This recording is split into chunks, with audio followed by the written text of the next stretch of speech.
Hello മക്കളെ, എല്ലാവരുടെയും plus 1 ക്ലാസ്സുകൾ അവസാനിക്കാറായി. ചുരുങ്ങിയ ദിവസങ്ങൾ മാത്രമാണ് നമുക്കിനി പ്ലസ് 1 ക്ലാസ്സിനകത്ത് ബാക്കിയുള്ളത്. ഏകദേശം പറയുമ്പോൾ 2 ആഴ്ച മാത്രം. പിന്നീട് നിങ്ങൾക്ക് ഫെബ്രുവരി മാസം നിങ്ങളുടെ ആനുവൽ എക്സാമും അതിനുശേഷം മാർച്ച് മാസം നിങ്ങളുടെ പ്ലസ് 2 ക്ലാസ്സുകൾ ആരംഭിക്കുകയും ചെയ്യും. സോ മാർച്ച് മാസം പ്ലസ് 2 ആരംഭിക്കുന്നു.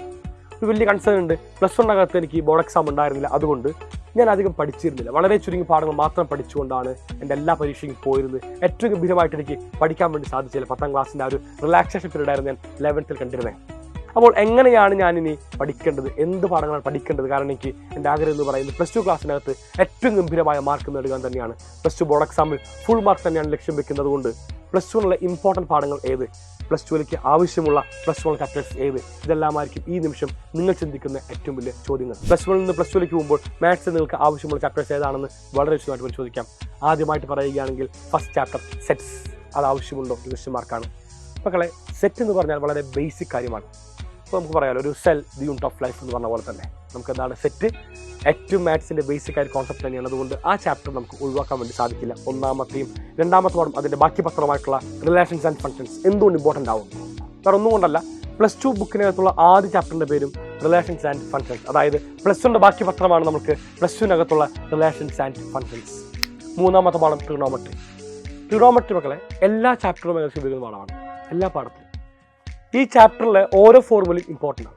അത് ഏതായിക്കോട്ടെ, കോസ് 2 തീറ്റ ആയിക്കോട്ടെ, സൈൻ 2 തീറ്റ ആയിക്കോട്ടെ, സൈൻ ഓഫ് a + b ആയിക്കോട്ടെ, അങ്ങനെ ഏത് ഫോർമുല ആയാലും പ്ലസ് 2 ക്ലാസ്സിനകത്ത് നമ്മൾ ഒരുപാട് ചാപ്റ്റേഴ്സിനകത്ത് അത് ഏത് പാഠമായാലും നമ്മൾ ഉപയോഗിച്ച് പോകുന്ന ഫോർമുലാസ് തന്നെയായിരിക്കും. പിന്നീട് വരുന്ന കോംപ്ലക്സ് നമ്പേഴ്സും ഇൻഇക്വാലിറ്റി നമുക്ക് പ്ലസ് 2 അത്രമേൽ ആവശ്യമില്ല. പക്ഷേ പെർമുറ്റേഷൻ കോമ്പിനേഷൻ പറയുമ്പോൾ അത്യാവശ്യം ആവശ്യമുണ്ട്. അതായത് നമുക്ക് സെലക്ഷൻ ഓഫ് നമ്പേഴ്സ് എല്ലാം തന്നെ വരുമ്പോൾ പെർമുറ്റേഷൻ ആൻഡ് കോമ്പിനേഷൻ നമുക്ക് ആവശ്യമുള്ള പാഠം തന്നെയാണ്.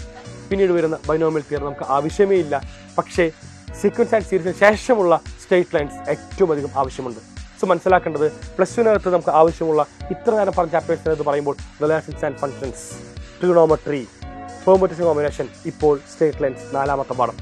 സ്ട്രെയിറ്റ് ലൈൻസിനകത്ത് 2 പോയിന്റ് ഫോം, അതുപോലെ തന്നെ പോയിന്റ് ഫ്ലോ ഫോം, ഇത്തരത്തിലുള്ള എല്ലാ ഫോമുകളും അത്രമേൽ ആവശ്യമുണ്ട്. വേറെ ഒന്നുമല്ല, പ്ലസ് 2 ഒരു പാഠത്തിനകത്ത് നമുക്ക് ഗ്രാഫ് വരയ്ക്കണമെങ്കിൽ ഈ പറയുന്ന എല്ലാ ഫോംസും അറിഞ്ഞിരിക്കണം.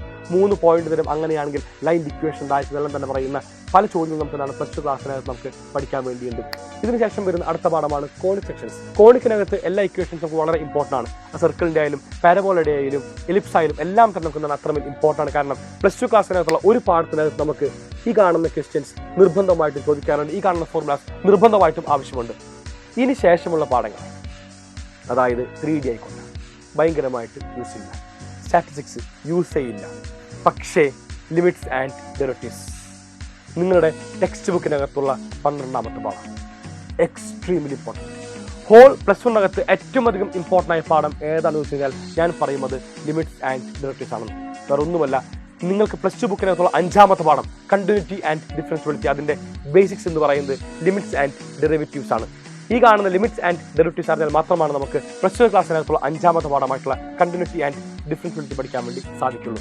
മക്കളെ, ലാസ്റ്റ് ബട്ട് നോട്ട് ലീസ്റ്റ് വളരെ ബേസിക് ചാപ്റ്റർ പ്രോബബിലിറ്റി. ഈ കാണുന്ന ചാപ്റ്റർ വളരെ സിമ്പിളായിട്ട് വായിച്ച് മനസ്സിലാക്കി എല്ലാവരും പോവുക. ഈ കാണുന്ന പാഠങ്ങളാണ് നിങ്ങൾ പ്ലസ് 2 ക്ലാസ്സിലേക്ക് വരുമ്പോൾ നിർബന്ധമായിട്ടും അറിഞ്ഞിരിക്കേണ്ട പാഠങ്ങൾ. ഞാൻ അവസാനമായിട്ട് ഒന്നും കൂടി ലിസ്റ്റ് ഔട്ട് ചെയ്യാം. Relations, trigonometry, permutation combination, straight lines, conic sections, limits and derivatives and finally probability. ഇങ്ങനെയുള്ള 7 പാഠങ്ങളാണ് നമുക്ക് ആവശ്യം. ബാക്കിയുള്ള പാഠങ്ങൾ നമ്മൾ പഠിക്കുക, മാക്സിമം ട്രൈ ചെയ്ത് കംപ്ലീറ്റ് ചെയ്യാൻ വേണ്ടി. പക്ഷേ ഈ കാണുന്ന എല്ലാ പാഠങ്ങളും ഏറ്റവും ഗംഭീരമാക്കി നിങ്ങൾ മനസ്സിലാക്കി വെക്കണം. മക്കളെ, എക്കാലം നിങ്ങളോടൊപ്പം ഞങ്ങൾ ഉണ്ടാവുമെന്ന് പറഞ്ഞുകൊണ്ട് ഇപ്പോൾ വൈൻഡപ്പ് ചെയ്യുന്നു. നമുക്ക് പ്ലസ് 2 ക്ലാസ് എല്ലാം തന്നെ ഏറ്റവും ഗംഭീരമാക്കി മാറ്റണം. Bye guys, thank you and signing off Afnas from സാലം.